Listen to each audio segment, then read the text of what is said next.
Hello मेरे प्यारे बच्चों, पुनः मैं रमेश कुमार सौभाग्य देवी माध्यमिक विद्यालय इंटरमीडिएट कॉलेज इलाहाबाद में ऑनलाइन क्लास में आपका स्वागत है। आइए देखिए क्लास 8 विषय हिंदी अध्याय 3 सच्ची वीरता। जो पिछले दिनों मैंने आप लोग को जो पढ़ाया था, शेष जो भाग था, आज मैं पुनः उसको पढ़ाने जा रहा हूँ। तो आइए देखिए सच्ची वीरता यानी सच्ची वीरता नामक पाठ के लेखक सरदार पूर्ण सिंह हैं। तो यानी सच्ची वीरता नामक पाठ के लेखक कौन है? तो सच्ची वीरता नामक पाठ के लेखक सरदार पूर्ण सिंह हैं। आइए देखिए, हर बार दिखावा और नाम के लिए छाती ठोककर आगे बढ़ना और फिर पीछे हटना पहले दर्जे की बुज़दिली है। यानी ये बात कौन कर रहे हैं? सरदार पूर्ण सिंह, यानी लेखक सरदार पूर्ण सिंह कह रहे हैं कि हर बार दिखावा और नाम के लिए छाती ठोकर आगे बढ़ना और फिर पीछे हटना पहले दर्जे की क्या है? बुज़दिली, मतलब कायरता है कि एक बार आगे बढ़िए और पुनः पीछे हट जाइए। ठीक, तो यह अच्छी बात नहीं है। बात कौन कर रहे हैं? सरदार पूर्ण सिंह, यानी लेखक सरदार पूर्ण सिंह बात को बता रहे हैं। वीर तो यह समझता है, यानी वीर जो पुरुष होते हैं, वीर तो यह समझता है कि मनुष्य का जीवन, किसका जीवन? मनुष्य का जीवन जरा सी चीज़ है।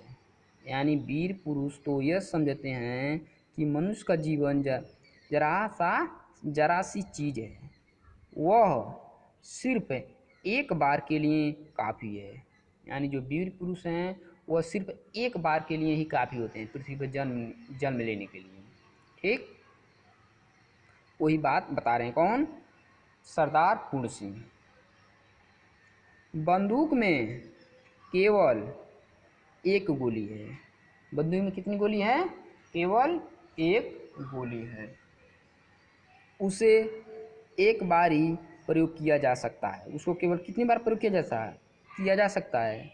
उसको केवल एक बार ही प्रयोग किया जा सकता है। हाँ, कायर पुरुष इसको बड़ा ही कीमती और कभी न टूटने वाला हथियार समझते हैं। लेकिन जो कायर पुरुष होते हैं उसको, यानी कि उसको बंदूक में जो एक गोली लगी होती है उसको बड़ा ही कीमती और कभी न टूटने वाला हथियार समझते हैं। कैसे लोग? जो कायर होते हैं, जो कायर पुरुष होते हैं। हर घड़ी आगे बढ़कर और यह दिखाकर कि हम बड़े हैं। हर घड़ी क्या करती है? आगे बढ़कर और यह दिखाकर कि हम बड़े हैं। वे फिर पीछे इसलिए हट जाते हैं कि उनका मनोबल जीवन किसी और अधिक बड़े काम के लिए बच जाए। मतलब उनका जो मनोबल है क्या, कि किसी और अधिक बड़े काम के लिए क्या किया जाए? बचा ली जाए। गरजने वाले बादल, कौन?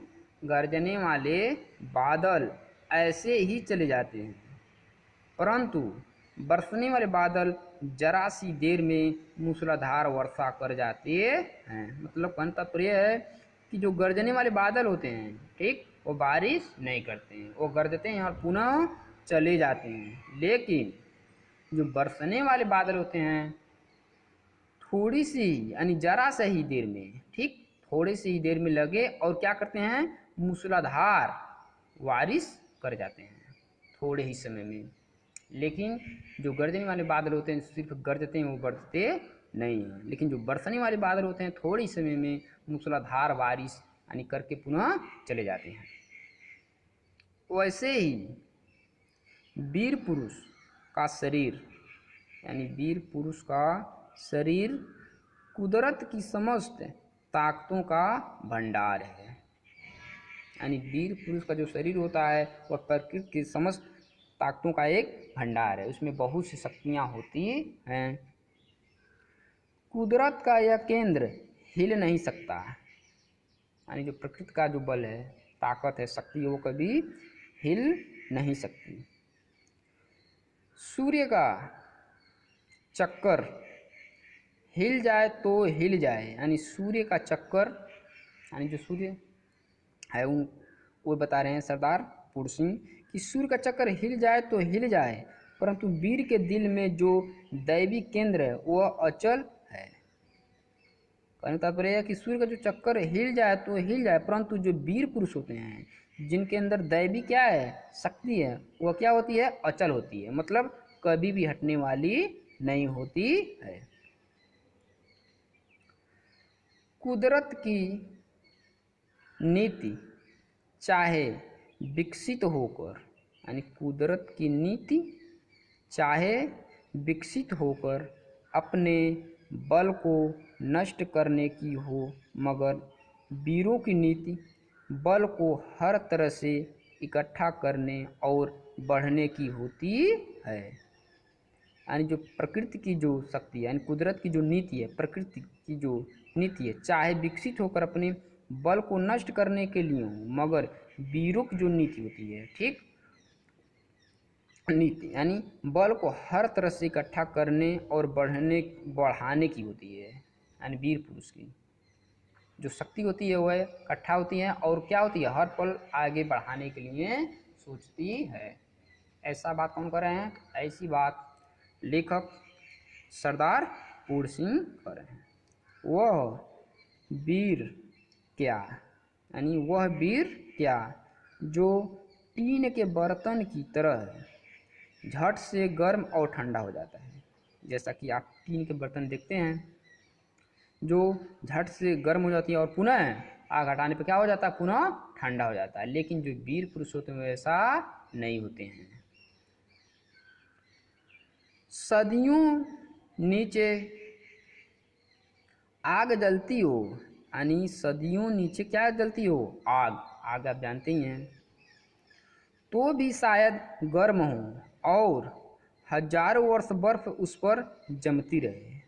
ठीक, मतलब सदियों नीचे क्या हो, आग जलती हो तो भी शायद गर्म हो, ठीक, तो शायद क्या हो, गर्म हो, मतलब आग जल रही हो तब भी शायद क्या हो, वो गर्म हो, और हजारों वर्ष बर्फ उस पर क्या हो, जमती रहे, मतलब हजारों वर्षों तक उस पर बर्फ जमती रहे। बर्फ कैसा होता है, ठंडा। तो वही कहने तात्पर्य कि हजारों वर्ष बर्फ उस पर क्या हो, जमती रहे तो भी क्या मजाल, उसे उसकी वाणी तक ठंडी हो, उसे खुद गर्म और सर्द होने से क्या मतलब, मतलब वह हर पल अपने में लीन रहता है, मतलब वह हर तरह एक ही जैसा होता है। कौन, वीर पुरुष, कभी पिघलने वाला नहीं। ठीक, वही गर्म और सर्द होने से क्या मतलब, सत्य की सदा जीत होती है। अंतर पर क्या है कि सत्य की सदा की जीत होती है, मतलब किसकी जीत होती है, हमेशा सत्य की जीत होती है। यह भी वीरता का एक चिन्ह है। ये क्या है, एक वीरता का चिन्ह, क्या, कि सत्य, सत्य कभी हारता नहीं है, सत्य की हमेशा क्या होती है, जीत होती है। यह भी वीरता का क्या है, एक चिन्ह है। विजय वही होती है जहाँ पर वीरता और प्रेम है, मतलब कहने का तात्पर्य क्या है कि विजय वही होती है, यानी विजय वही होते हैं जहाँ पवित्रता और प्रेम होता है। दुनिया धर्म और अटल आध्यात्मिक नियमों पर खड़ी है, यानी दुनिया कहाँ है, धर्म और अटल आध्यात्मिक नियमों पर खड़ी है। जो धर्म जो अपने नियम में बंधे होते हैं वही बता रहे हैं। कौन, लेखक सरदार पूर्ण सिंह, की दुनिया धर्म और अटल आध्यात्मिक नियमों पर क्या है, खड़ी रहती है, जो अपने आप को उन नियमों के साथ अभिन्न करके रहता है, जो अपने आप में उन नियमों के साथ, मतलब जो नियम बनाए गए होते हैं उन नियमों के साथ, जैसे हम लोग हैं जो नियम होता है उसी नियम के अनुसार चलते हैं। तो वही धर्म यानी जो अपने आप उन नियमों के साथ अभिन्न करके रहता, मतलब उन नियमों के साथ रहता है, उसी की विजय होती है, मतलब उसी का विजय होता है जो नियम के अनुसार चलता है।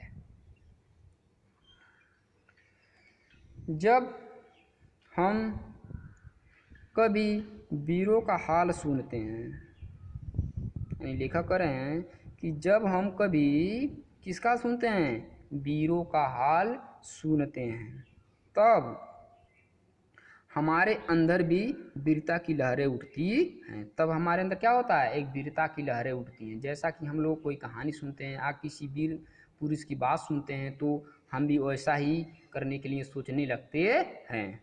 वही लेखक बता रहे हैं कि जब हम कभी वीरों का हाल सुनते हैं, कभी बात सुनते हैं, तब हमारे अंदर भी वीरता की लहरें उठती हैं, मतलब मेरे अंदर भी वही काम करने की जागृति उत्पन्न होती है।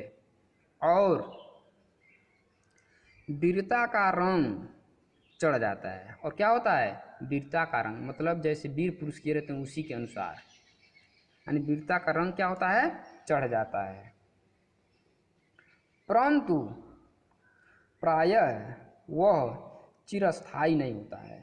परंतु क्या है, वह चिरस्थायी नहीं, वह पूर्ण रूप से स्थायी नहीं होता है। इसका कारण यही है कि हम सबको केवल दिखाने के लिए वीर बनना चाहते हैं। तात्पर्य है लेखक का कि हम सबको केवल दिखाने के लिए वीर बनना चाहते हैं, मतलब केवल दिखावटी। जैसे कुछ बच्चे करते हैं कि हम ये करते हैं वो करते हैं, या करते हैं कुछ नहीं, उसी तरह से सबको दिखाने के लिए केवल वीर बनना चाहते हैं। टीन के बर्तन का स्वभाव, टीन के बर्तन का स्वभाव छोड़कर अपने जीवन के केंद्र में निवास करो। यानी टीन का जो बर्तन देखते ही हैं कि जो झटपट गर्म हो जाता है और पुनः क्या होता है, ठंडा हो जाता है। लेखक उसी के बाद बता रहा है कि टीन के बर्तन का स्वभाव छोड़कर, मतलब उस बर्तन का स्वभाव छोड़कर, जिस तरह से गर्म हो जाता है पुनः ठंडा हो जाता है, ठंडा हो जाता है, तो हम लोग को उस तरह से नहीं, मतलब टीन के बर्तन के स्वभाव को छोड़कर अपने जीवन के केंद्र में निवास करो, मतलब हमारा जो कर्तव्य है उसमें निवास करो, जो हमारा कर्तव्य है उसको करो। और सच्चाई की चट्टान पर, यानी सच्चाई की चट्टान पर दृढ़ता से खड़े हो जाओ। यानी जो सच्चाई की चट्टान है जो कभी टूटने वाली नहीं है, उस पर क्या करो, दृढ़ता के साथ यानी मजबूती के साथ उस पर खड़े हो जाओ।